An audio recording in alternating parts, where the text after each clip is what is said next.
పొడిచాయినా ఎవరు రాకూడదు, ఆవులు రాకూడదు, మంచులు కుక్కలు రాకూడదు. అవి పొడిచినా వెనుక కొడుక్క తాక పైకి లేపుకొని మరుగుతున్నావు.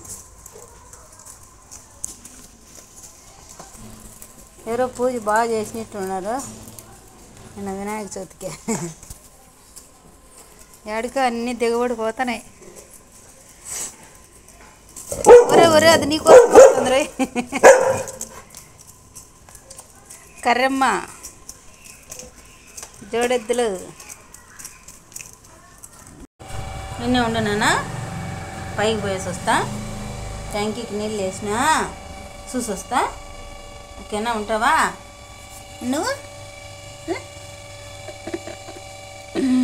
ఎందుకట్టు తూగుతానువే? నిద్ర వచ్చా అంటే పోయి పనుకో, ఇంట్లో పోయే నా వెనక తినకపోతే రావద్దు, దాన్నే ఉండు. ఏడికి వచ్చా నువ్వు? నేను నిలబడితే నిలబడుతుంది, నేను నిలబడకపోతే వచ్చింది.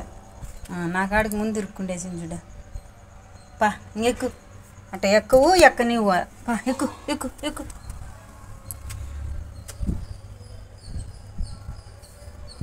నా కాడికి ముందు వచ్చేసింది చూడు. పైకి పోయేసి వచ్చా ఉండా. ఓకే, పైకి పోయేసి వస్తా. సందమా అదే గుమ్మనుండా. నేను పైకి వచ్చిన, నేను పైకి వస్తే అటు పనుకో ఉంటుంది. దిగు దిగురాంగా. హాయ్ ఫ్రెండ్స్, చూడంగానే అర్థమైపోయి ఉంటుంది మీకు. ఏలక్కాయలు వినాయకునికి పెడతాం కదా తెచ్చి, ఏలక్కాయలు అవి ఇంకా మాకు పల్లెలలో తిని, మా పల్లె అయితే చెట్టే ఉంది ఏలక్కాయల చెట్టు మా పక్కన పల్లెలో. ఇంకా తినాలని అయితే ఆశ పుట్టింది.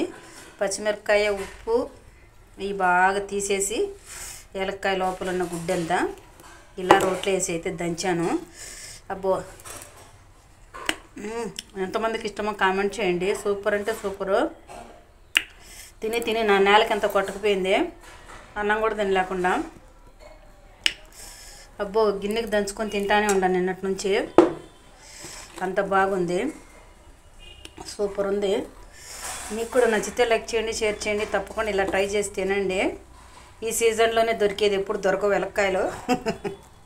ఓకేనా ఫ్రెండ్స్, ఇలా పచ్చిమిరపకాయ ఉప్పు వేసి ఇలా తొక్కు దంచుకున్నా. వట్టి తింటే గొంతు పట్టకపోతే అది తినలేము, నిజం ఫ్రెండ్స్.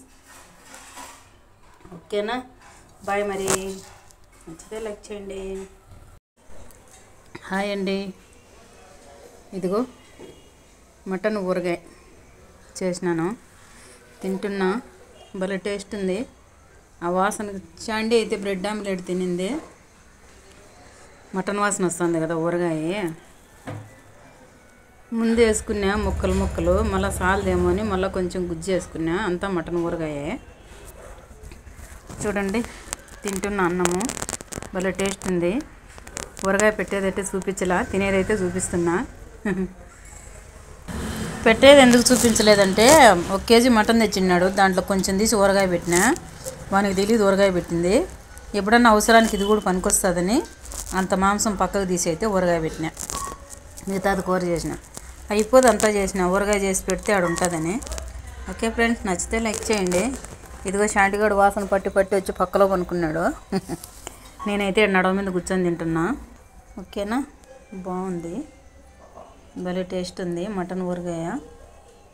పెట్టే విధానం అంతా ఒకరోజు చూపిస్తానులేండి, ఇప్పుడైతే చూపించలే. బాగుంది. ఇదిగో ముక్క కూడా తిననీకి మంచి టేస్ట్ ఉంటుంది. మటన్ ఊరగాయలో కూడా నిమ్మరసమే వేయాలి. సేమ్ చికెన్ ఊరగాయ చేస్తాం అట్టే చేయాలి. కానీ మటన్ ముందైతే కొంచెం ఉప్పు పసుపు కొద్దిగా నీళ్ళు వేసి ఒక 2 విజిల్లు పెట్టుకోవాలి. మళ్ళీ తర్వాత సేమ్ చికెన్ ఊరగాయ ఎలా పెడతామో అలానే పెట్టాలి. ఓకేనా ఫ్రెండ్స్, బాయ్. మరి చికెన్ ఊరగాయ అయితే కాదు, ఇది మటన్ ఊరగాయ. భలే టేస్ట్ ఉంది. శాండీ కూడా తింటారు చూడండి. తిన్నాను, చూసినారా మటన్ వాసన వస్తానులా. ఇందాకనే బ్రెడ్ ఆమ్లెట్ తిని శాండీగాడు, మళ్ళీ నేను మటన్ ఊరగాయ వేసుకొని తింటాంటే అది తింటుంది. కానీ కారమైనా తింటుంది. వాసన వస్తుంది, విడిచిపెట్టే సమస్య లేదు. వాసన వస్తే చాలు నా చిన్న బిడ్డకి. బాగుంటాయండి తిననీకి, చాలా టేస్ట్ ఉన్నాయి మటన్ ముక్కలు కూడా. ఇదిగో షాండీకి మటన్ ముక్కలు అలా కలిపి కొంచెం తింటుందని. ఇదో షాండీగా తింటా మటన్ ఊరగాయ. ఓకే, జాచి పెడితే బ్రెడ్ ఆమ్లెట్ తిని మళ్ళీ మధ్యాహ్నం తిందో చూడండి. ఇలా ఒక్క బెల్లుగా బాగా ముక్కలు ఉంటాయి, నంచుకుండేకి తినడానికి కూడా బాగుంది, మంచి టేస్ట్, సూపర్. నచ్చితే లైక్ చేయండి. ఓకేనా? షాండీగాడు చూడు నాకేసినాడు. ఇంకెక్కువ పెట్టదలుచుకోలేదు షాండీకి, చాలు. మళ్ళీ కడుపులో మంట, ఊరగాయ కారం ఎక్కువ ఉంటుందండి. బాయ్.